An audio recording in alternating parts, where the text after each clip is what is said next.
because of some unavoidable circumstances, I'll present the STW on Epistaxis, which is jointly prepared by Dr. Anupam Mishra sir and Dr. Anuja Bhargava ma'am.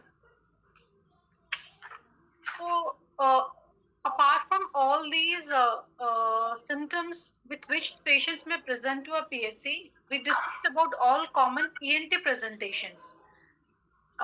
Epistaxis is one of the very common presentation with which not only pediatric patients but also young adults and elderly patients may present to the emergency in PHC, secondary level, as well as in tertiary care center, in OPDs and in emergency services, both scenarios.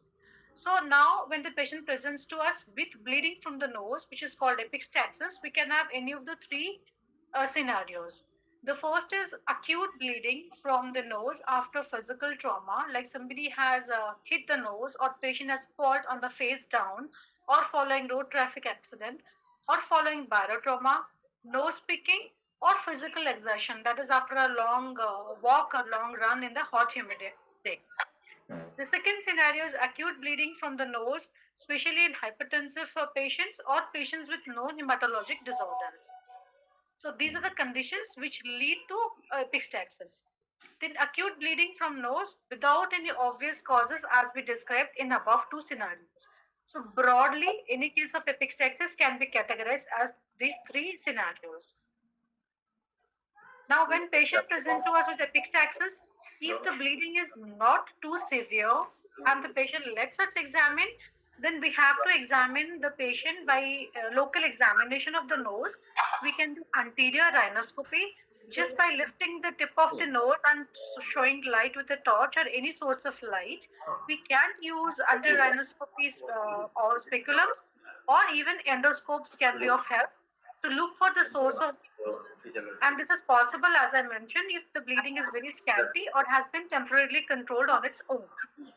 So the common sites of bleeding are the Little's area, which is the anterior most part of the septum, and this is usually the confluent area of many blood vessels, and that's why any minor trauma, any micro trauma to the mucosa of Little's area leads to bleeding.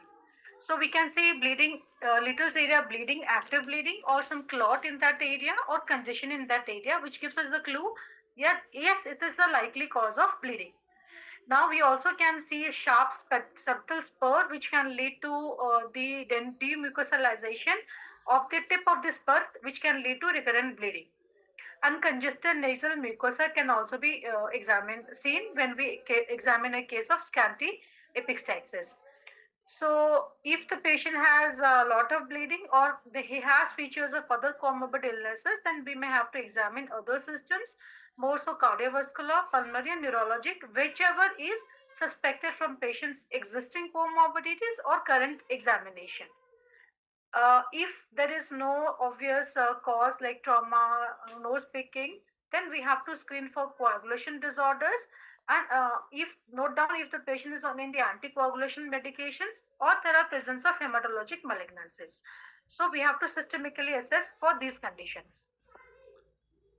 Investigation wise, we have tried to separate the essential ones and the desirable ones. The essential ones, we have to check for hemoglobin level if the patient has some moderate to severe bleeding, just to know how much the bleeding has affected the hemoglobin level and how much correction the patient requires. We have to look for the coagulation profile, the baseline bleeding time, coagulation time, the platelet level, and the prothrombin time. If that is abnormal, we have to go to the further coagulation profile analysis and complete blood count, which will give us some clue about the causes of bleeding. Desirable, if we suspect, if there is no obvious cause of known hematologic malignancies, hematologic coagulation disorders, hypertension, trauma, but there is bleeding, then we have to consider contrast enhanced CT, PNS, paranasal sinuses to look out for causes which are not covered by these common conditions. And when we suspect any malignant or benign mass lesion in the nose. And when to suspect, I will cover in the red flag signs. Now the management, when the patient presents with epistaxis, how do we manage? It's a stepwise management principle that we must follow. So when the patient presents to us, the first thing that we do for any other emergency scenarios, we have to look for that the bleeding is not so severe that it is occluding the airway. If the patient is bleeding posteriorly, the airway may be compromised. So we have to ensure that the patient's bleeding is not going into the airway. We have, so we have to avoid aspiration by keeping the patient's head down, or if the patient is not able to sit up, then we have to keep the patient in the lateral position with the head low so that the patient is not aspirating the bleeding. We have to restore the hemodynamic instability if that is there by IV immediate restoration of blood volume by intravenous fluid replacement or transfusion. Then now coming to the bleeding proper, we have to control the bleeding. Initially, what we can do is a bidigital compression of the nose, pinch the nose from the anterior part for at least 10 minutes in a trotted position. That means we have to sit with head down and we have to pitch the nose from both the sides so that the ala is compressed and the septum is midline compressed. To head down so that we are not aspirating the blood, and pinch down is pressure effect on the little area which is a common sites of bleeding. So that causes vasospasm and the bleeding is controlled. And if that is not controlling, we can use a cotton soaked in 4% xylocaine with adrenaline in the anterior area and then apply the pressure. Then a patient's blood pressure is not controlled at that moment, we can give short-term labetalol tablet to take care of the hypertension as well. Now, if the bleeding is not being controlled with these maneuvers, we can look into the nose. If there's a bleeding from the anterior part of the system, that is the Little's area, it's a very accessible area. We can use chemical cauterization, or if electrocoagulation is possible, then we can electrocauterize the bleeder in the Little's area. And this can be done even in peripheral centers if the facilities are available. That immediately takes care of the bleeding.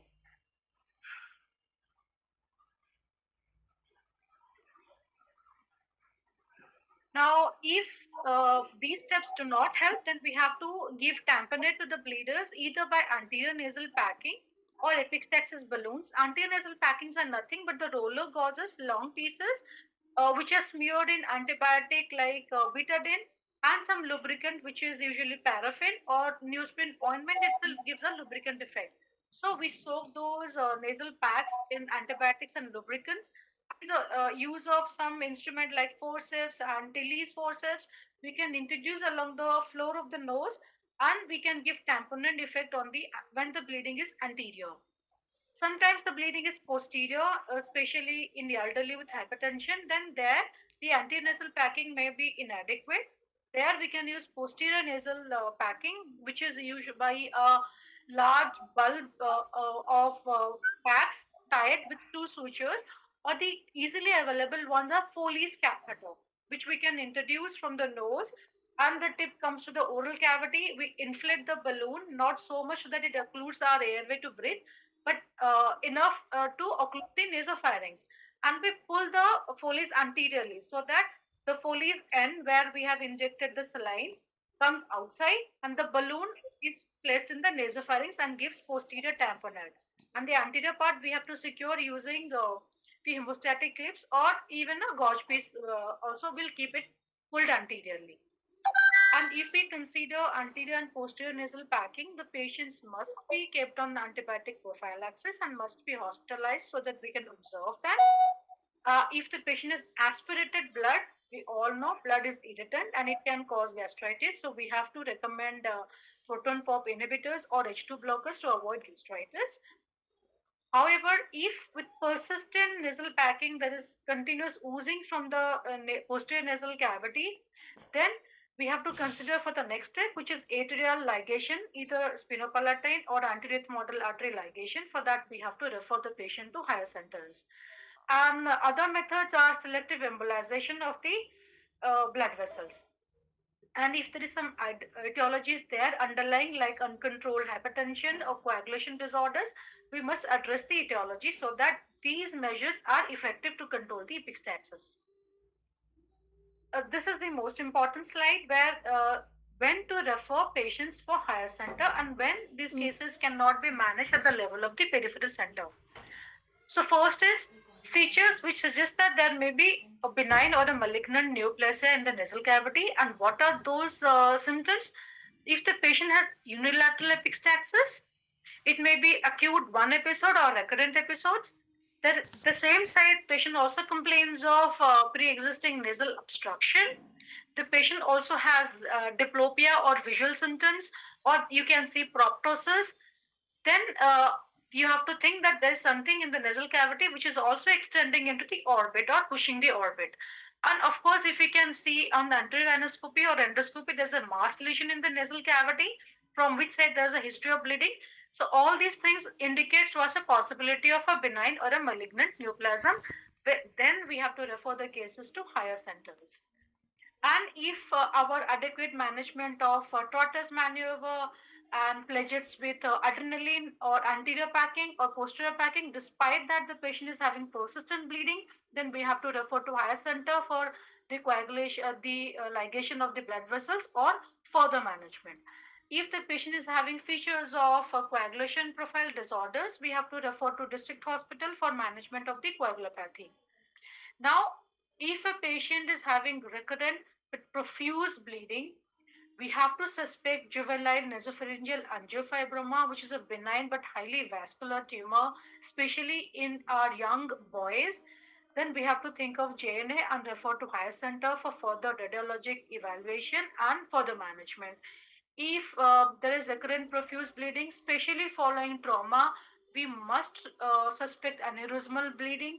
Then we must refer for further evaluation by radiology and further management.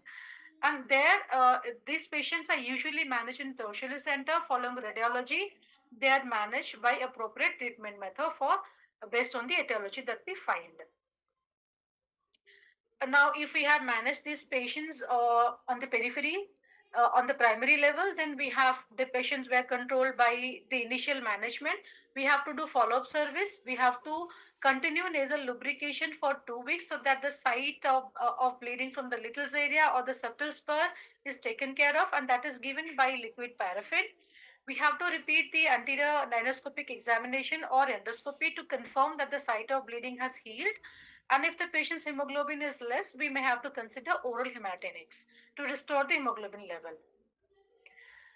Of course, we have to also ensure that there is no recurrence of episodes of epistaxis and there is improvement in the hemoglobin following the course of hematinics over a period of time. The final slide is few points that we must keep in mind is epistaxis in children is almost always due to anterior bleeding and from little's area because of mucosal drying in that area or commonly because of nose picking by the children. And epistaxis in elderly is often related to uncontrolled hypertension and that arises posteriorly from the posterior end of the inferior turbinate, and these patients may not respond to our anterior nasal packing. And remember, initial non-invasive methods may suffice to control epistaxis in the majority of the patients, and very less percentage of the patients of epistaxis only require a further surgical intervention to control the bleeding. Thank you.